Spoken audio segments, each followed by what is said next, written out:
Bienvenidos a la clase de Química Orgánica y Bioquímica. En esta oportunidad vamos a desarrollar el capítulo de Metabolismo de Carbohidratos.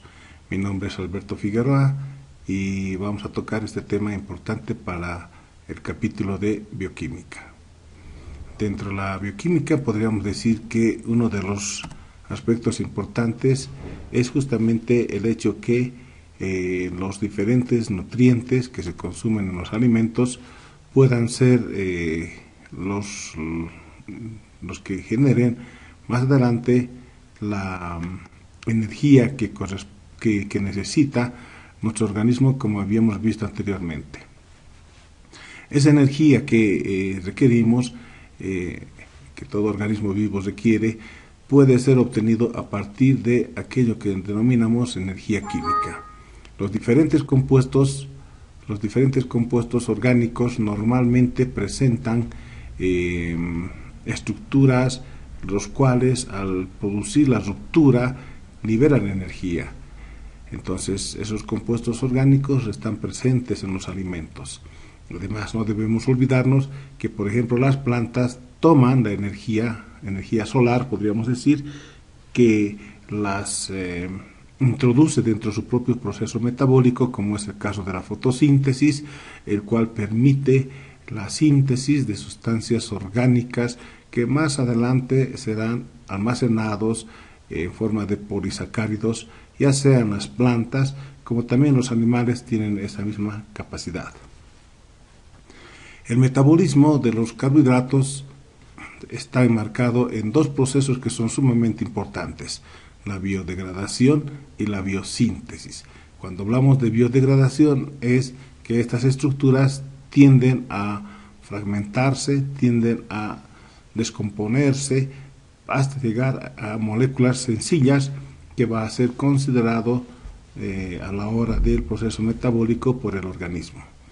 Son varios los procesos o los mecanismos o las vías, los ciclos que siguen los carbohidratos en términos del proceso degradativo.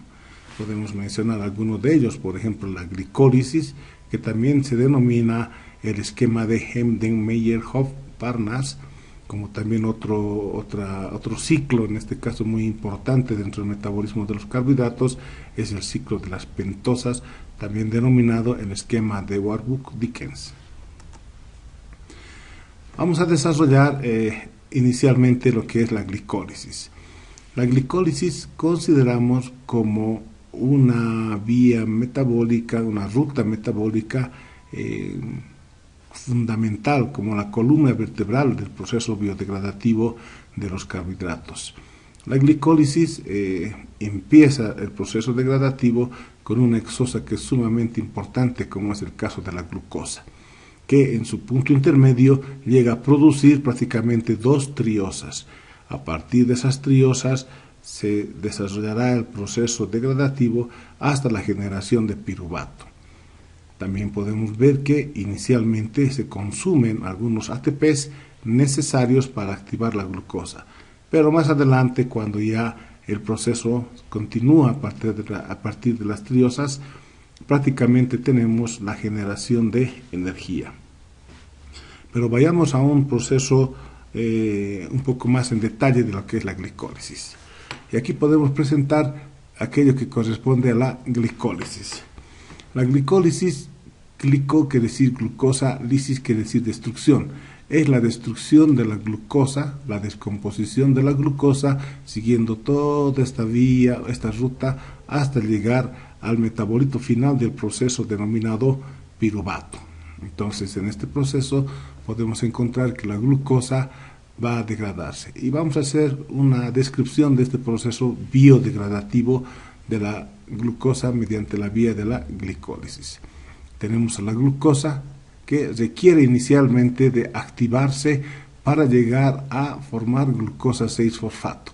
Este proceso de activación tiene la participación del ATP. El ATP se hidroliza dejando libre al ADP y el tercer fosfato se fija directamente en el carbohidrato, como es la glucosa, en posición 6, formando entonces la glucosa 6-fosfato. La enzima que hace ese proceso se llama hexoquinasa. Seguidamente, la glucosa 6-fosfato va a experimentar un proceso de isomerización. Isomerización quiere decir un reordenamiento de las moléculas del carbohidrato, permitiendo constituir una otra estructura, un otro carbohidrato denominado fructosa.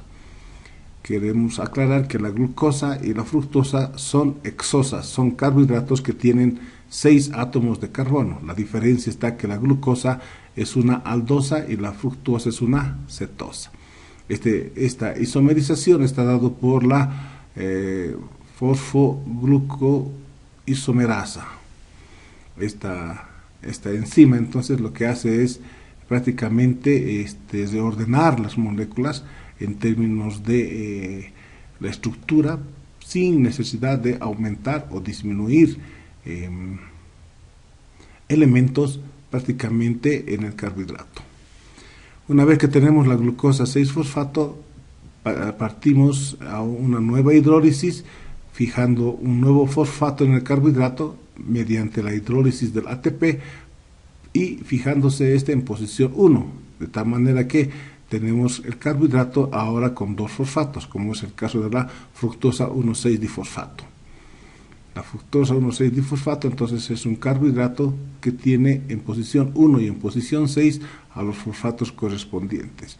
La enzima que facilita este proceso se llama fosfoglucoquinasa. Luego, este carbohidrato va a experimentar una suerte de una ruptura, como es una hexosa, entonces una ruptura en 2 triosas. Una triosa se llama dihidroxiacetona fosfato y la otra se llama gliceraldehído 3-fosfato. Sin embargo, dihidroxiacetona fosfato, que es una triosa, se reconvierte por acción de la enzima la triosa isomerasa hasta gliceraldehído 3-fosfato. Anteriormente teníamos la enzima que se llama la aldolasa, que es una enzima que facilita la ruptura de estas moléculas. Una vez que tenemos al gliceraldehído 3-fosfato, este gliceraldehído 3-fosfato va a experimentar una fijación, podríamos decir, de la acción del NAD, en este caso, NAD oxidado, que va a pasar a NAD reducido. Hay una reacción del tipo oxidación y reducción. Esta reacción propiamente va a estar dada a partir de lo que viene a ser también la presencia del fósforo inorgánico. De tal manera que ahora las triosas tendrán cada una de ellas 1,3-difosfoglicerato, que son 2 moléculas que tienen en posición 1 y 3 2 fosfatos.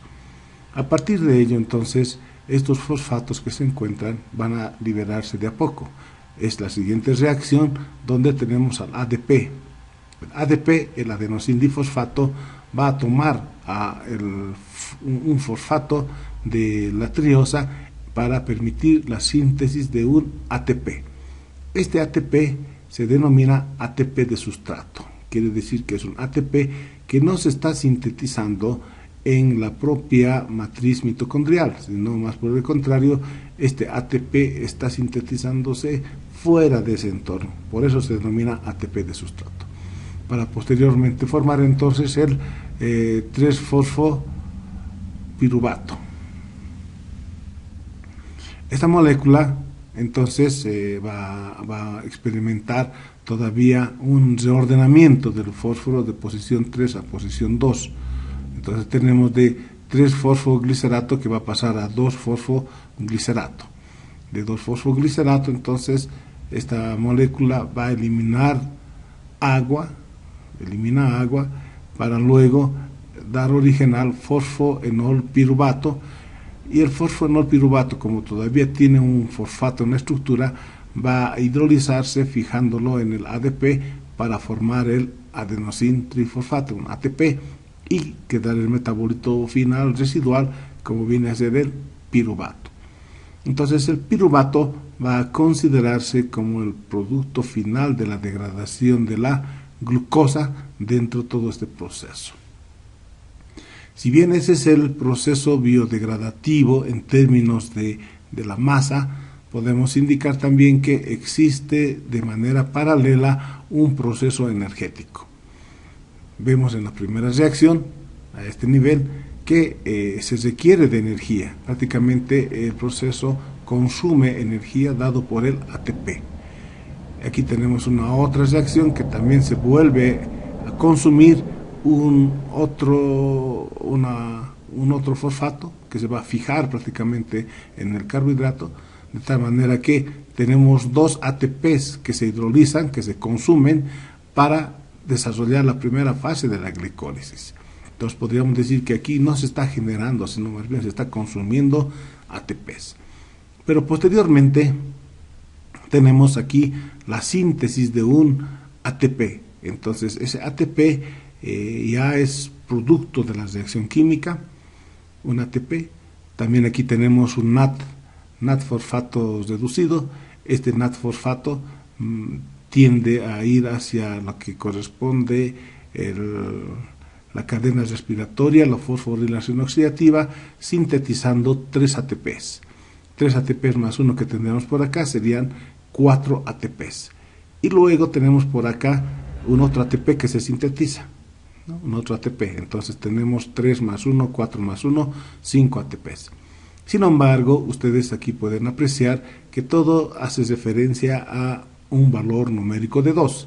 Eso se debe a que cuando se ha desarrollado la ruptura de la exosa en dos triosas, una molécula de ellos es gliceraldehído 3-fosfato y la otra es dihidroxiacetona-fosfato, que por acción de la triosa isomerasa se reconvierte también en gliceraldehído 3-fosfato. Por lo tanto, aquí ya vamos a tener 2 moléculas en total, de manera tal que todo corre en un valor numérico igual a 2. Por lo tanto, también vamos a generar ya no 5, sino 10 ATPs a este nivel. De los 10 ATPs, si nosotros prácticamente compensamos los ATPs que se han utilizado inicialmente, que serían 2, entonces nos quedarían 8 ATPs. Sin embargo, algunas veces el producto final no es 8, sino 6 ATPs. Eso se debe a que a este nivel, cuando tenemos este fósforo inorgánico que se va a fijar, a veces está presente el arsénico. El arsénico, el arsenito propiamente, compite con el fósforo inorgánico y suele ganar, de manera tal que ante la presencia del arsenito, este ATP no es posible sintetizarlo. En ese caso, entonces, no se van a tener la síntesis de 2 ATPs, quedando de los 8 que habíamos contado inicialmente, menos 2, 6 ATPs. Entonces, desde el punto de vista energético, la glicólisis puede generar, en términos de ATPs libres, 8, que es lo normal, o en algún caso, 6 ATPs. ¿Qué ocurre con aquello que viene a ser el metabolito final de la glicólisis, el piruvato? Ese piruvato puede continuar por 2 vías. Una se denomina la vía normal o aeróbica y la otra se denomina la vía anaeróbica. La vía normal o aeróbica es aquella que sigue lo que ya conocemos nosotros, el ciclo de Krebs, cadena respiratoria, fosforilación oxidativa, hasta llegar prácticamente a dióxido de carbono y agua. Y la otra vía, la denominada vía anaeróbica, es aquella que están enmarcadas en las fermentaciones. Cuando hablamos de la vía normal o aeróbica, que sigue ciclo de Krebs, cadena respiratoria, fosforilación oxidativa, estos siguen, a partir de la vía glicolítica, siguen todo ese proceso hasta lo que va a ser la formación del ácido láctico. Entonces, lo que ocurre es que el piruvato, producto final de la glicólisis, ese piruvato, en la fermentación láctica se va a reconvertir prácticamente hasta ácido láctico. Esta es una vía que prácticamente lo único que hace es generar 2 ATPs. Es una vía no muy energética, por lo tanto en términos de ATPs es muy pobre. Lo que suele ocurrir es que el ácido láctico se presenta normalmente a nivel del tejido muscular como resultado de ejercicios violentos. Entonces el piruvato, transformándose en ácido láctico, puede estar presente en el tejido muscular, y la presencia de ese tejido muscular muchas veces origina una enfermedad, no en realidad una enfermedad, sino una suerte de macurca, una suerte de un dolor característico a nivel del tejido muscular, que en muchos de los casos suele reabsorberse, por eso es transitoria. No nos olvidemos que en términos energéticos solamente se generan 2 ATPs. La otra es la fermentación alcohólica. La fermentación alcohólica también parte del piruvato, producto final de la glicólisis por biodegradación de la glucosa. Sin embargo, este piruvato puede llegar hasta la síntesis de etanol. También este proceso tiene una pobre generación de energía en términos de los ATPs. Esta reacción podríamos decir que es irreversible, ¿no? Entonces acá vemos que de piruvato podemos pasar hasta acetaldehído, de acetaldehído llegamos hasta etanol. La fermentación láctica solo es capaz de generar 2 ATPs, no es una vía muy energética, pero sí podemos decir que esta fermentación alcohólica se da principalmente a nivel de las plantas, donde a partir del mismo puede obtenerse el vino, el alcohol, etcétera, ¿no? Es siendo un proceso, eso debemos tomar en cuenta, irreversible. Desde el punto de vista energético de la glicólisis, habíamos indicado que estos son capaces de generar entre 6 a 8 ATPs, sí, entre 6 a 8 ATPs. Bueno, sin embargo, cuando la glicólisis continúa, es decir, el piruvato, continúa por el ciclo de Krebs, la cadena respiratoria y la fosforilación oxidativa, podemos encontrar que a ese nivel se tienen prácticamente 36 a 38 ATPs libres. Entonces, no solamente estamos contando la parte de la glicólisis que tiene entre 6 a 8 ATPs que se generan, sino ahora vamos a considerar que sigue el ciclo correspondiente, el ciclo de Krebs, la cadena respiratoria, y en total se generan entre 36 a 38 ATPs. Ahora, si cada ATP requiere de 36.8 kJ de energía para su síntesis, podemos decir que en total se están gastando en la síntesis de 36 ATPs 1398 kJ de energía, que corresponden a un 48.7% de la energía que genera todo este proceso. Y el restante 51.3%, más o menos 1472 kJ de energía, queda como energía libre, como energía útil para poder desarrollar todo el proceso fisiológico del ser vivo. Debemos considerar que de forma general se están generando 2870 kJ de energía. Este es un esquema entonces del proceso de la glicólisis, donde a nivel del citoplasma tenemos a la glucosa que se va a activar y va a seguir todo el proceso degradativo siempre a nivel del citoplasma hasta llegar a piruvato. Una vez que se tiene como piruvato, recién va a ingresar a esta otra región conocida ya por nosotros, que se denomina la mitocondria. Y a nivel de la mitocondria se va a desarrollar prácticamente la cadena respiratoria, la fosforilación oxidativa, y en la matriz mitocondrial se desarrolla el ciclo de Krebs, que eso ya es conocido por nosotros. Una otra vía muy importante también en la degradación de los carbohidratos es el denominado ciclo de las pentosas. Cuando hablamos de ciclo de las pentosas, hacemos referencia a un conjunto de reacciones que parte justamente de glucosa y un proceso de reacciones químicas que, como vemos por acá, generan una suerte de carbohidratos para luego llegar nuevamente a glucosa. Por eso es un ciclo. La característica principal del ciclo de las pentosas es que en este recorrido se van a generar dos pentosas sumamente importantes. Uno de ellos es la ribosa y el otro es la ribulosa. Estas dos pentosas, la ribosa 5-fosfato, es importante porque en muchos de los casos son constituyentes de estructuras importantes. Por ejemplo, en el caso de la ribosa podemos decir que es importante para la estructura del RNA y del DNA. Entonces, en este ciclo se genera esta pentosa vital e importante. También se genera una otra pentosa, la ribulosa, que es importante para aquello que se denomina la fotosíntesis. Las plantas toman la ribulosa 5-fosfato y utilizan como materia prima en la fotosíntesis que realizan las plantas. Entonces, pero también podemos apreciar que en el ciclo de las pentosas se van a formar carbohidratos que van desde los 3 carbonos, como es el caso del gliceraldehído 3-fosfato, es un carbohidrato de 3 carbonos.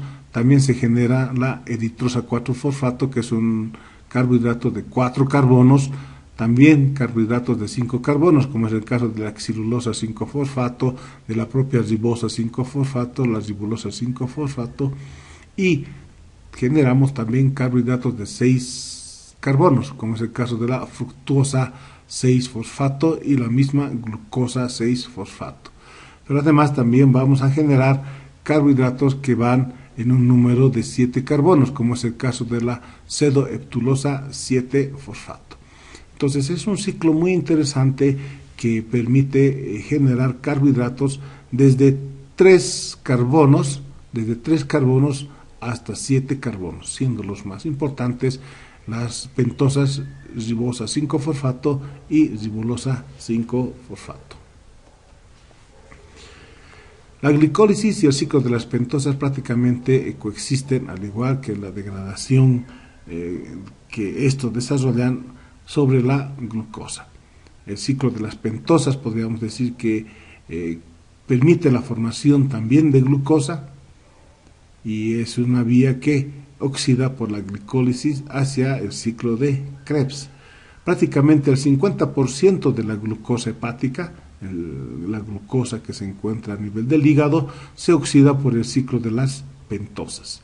Entonces, el ciclo de las pentosas es un ciclo desde ese punto de vista muy importante. No solamente es degradativo, sino que también es de síntesis. Este ciclo se produce a nivel del citoplasma, prácticamente fuera del espacio mitocondrial.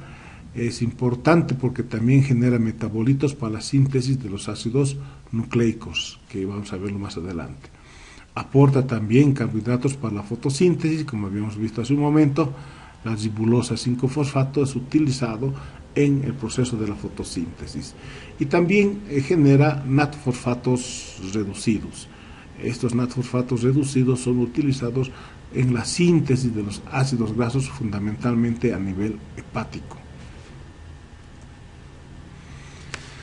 Otra vía que también es importante en la biodegradación de los carbohidratos es la gluconeogénesis. La gluconeogénesis es una vía que, como su nombre dice, gluco hace referencia a la glucosa, neo quiere decir inverso, génesis quiere decir origen, es decir, es la síntesis de la glucosa de manera inversa que nuestro organismo va a desarrollar a partir de metabolitos que se encuentran en la mitocondria, específicamente aquellos que vienen del ciclo de Krebs, como es el caso del malato, oxaloacetato.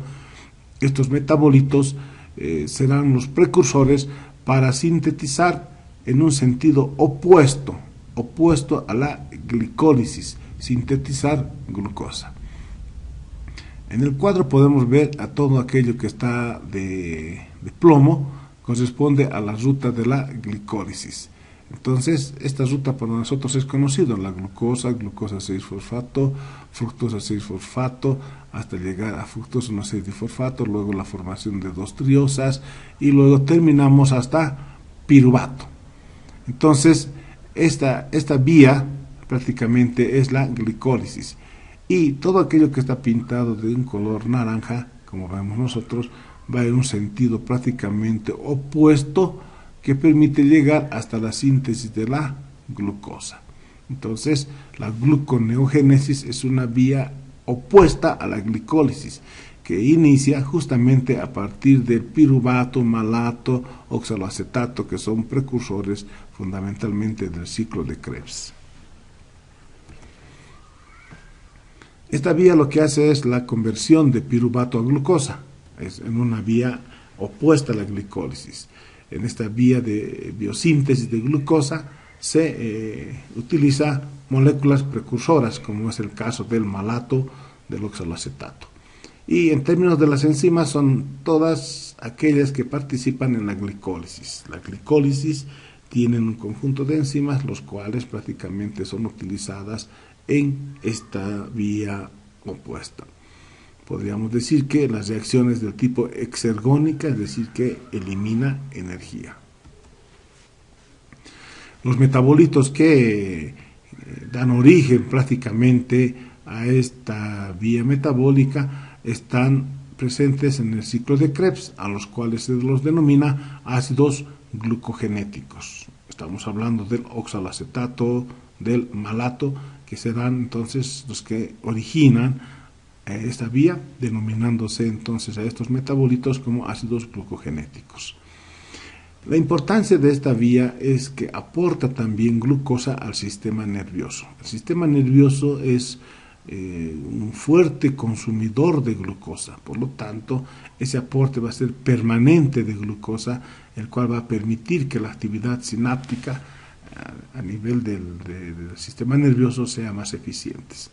Son responsables del aporte de la glucosa al riñón y al hígado. Y no nos olvidemos que esta glucosa también es responsable de mantener la glucosa en sangre en valores normales, a lo cual normalmente denominamos glicemia. Otra vía que también está presente en el metabolismo de los carbohidratos es la gluconeogénesis. Si analizamos el nombre nuevamente, gluco quiere decir, o glucógeno, la glucogenogénesis, glucógeno es la síntesis del glucógeno, obviamente, génesis quiere decir origen, es el origen del glucógeno propiamente. El glucógeno, como vemos por acá, es una molécula, es un polisacárido, está unido por varios monosacáridos, en este caso por varias moléculas de glucosa. La importancia de la glucogenogénesis es que permite almacenar glucosa como una fuente de reserva para que en momentos en los cuales el organismo no tenga suministro de carbohidratos, recurra a estas fuentes de reserva y pueda fundamentalmente generar energía. La glucogenogénesis prácticamente tiene estrecha relación en su primera fase con lo que es la glicólisis. La glucosa activándose en glucosa 6-fosfato y aquí va a venir una suerte de cambiar de posición del fosfato de posición 6 a posición 1 dado por la fosfoglucomutasa. Y a partir de ello tenemos esta base nitrogenada, el UTP. El UTP va a permitir entonces que se libere un fósforo inorgánico del UTP y también un fósforo de la glucosa, por lo que tenemos 2 fósforos inorgánicos libres. A cambio, la glucosa se va a fijar con el UDP para dar origen a una molécula llamada UDP-glucosa. Esta molécula va a ser una molécula estable, pero que también va a experimentar una hidrólisis por la glucógeno sintetasa, liberándose el UDP posteriormente y fijándose nuevamente al fósforo inorgánico para tener UTP. A cambio, la glucosa, por la acción de la glucógeno sintetasa, se va a fijar a una cadena de glucosas, de manera tal que esa cadena, cuando más o menos llega a un número de 10 glucosas, se fija a esta estructura arborescente para hacerla cada vez más compleja. De esa manera, a nivel muscular y a nivel hepático, se va almacenando glucosa para que en momentos en los cuales no se tenga consumo de este carbohidrato, pueda hidrolizarse, pueda liberarse y por las vías metabólicas correspondientes sea capaz de generar energía. Entonces el glucógeno se encuentra, decíamos, a nivel del hígado, a nivel muscular, como fuentes de reserva. El glucógeno muscular fundamentalmente es utilizado para la acción motriz, mientras que el glucógeno hepático es el que garantiza prácticamente la glucosa en sangre, denominada glicemia. La glucogenólisis.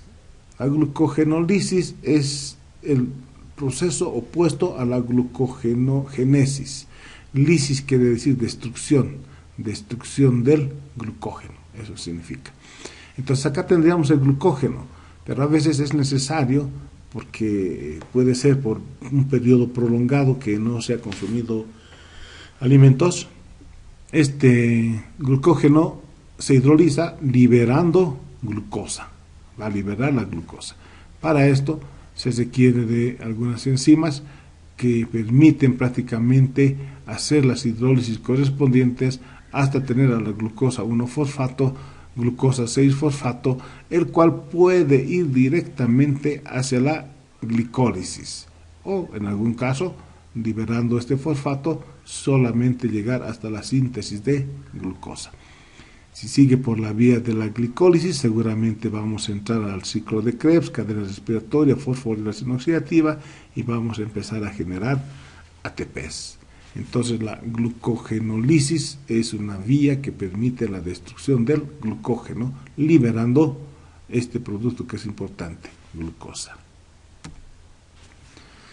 Se desarrolla a nivel del citosol y es importante porque garantiza la presencia de glucosa en el organismo vivo como una suerte de un metabolito importante para la generación de energía. También mantiene la concentración de glucosa circulante, la llamada glicemia. También es importante para la actividad muscular, la parte motriz, y fundamentalmente garantiza la generación de energía. Su deficiencia produce algunas enfermedades, como es el caso de Cori o la enfermedad de Pompe. Este es un esquema general que tenemos de las rutas y vías metabólicas de los carbohidratos, lípidos y proteínas. Sin embargo, acá podemos ubicar lo que es la glicólisis, lo que es el ciclo de Krebs, lo que es la cadena respiratoria, la fosforilación oxidativa, pero también tenemos otras vías metabólicas importantes, los cuales se relacionan unos con otros, lo que nos da la idea que en las células las reacciones químicas se relacionan unas con otras de manera permanente. Bien, este ha sido entonces el desarrollo de este capítulo y nos encontramos en una siguiente oportunidad con otro tema. Gracias.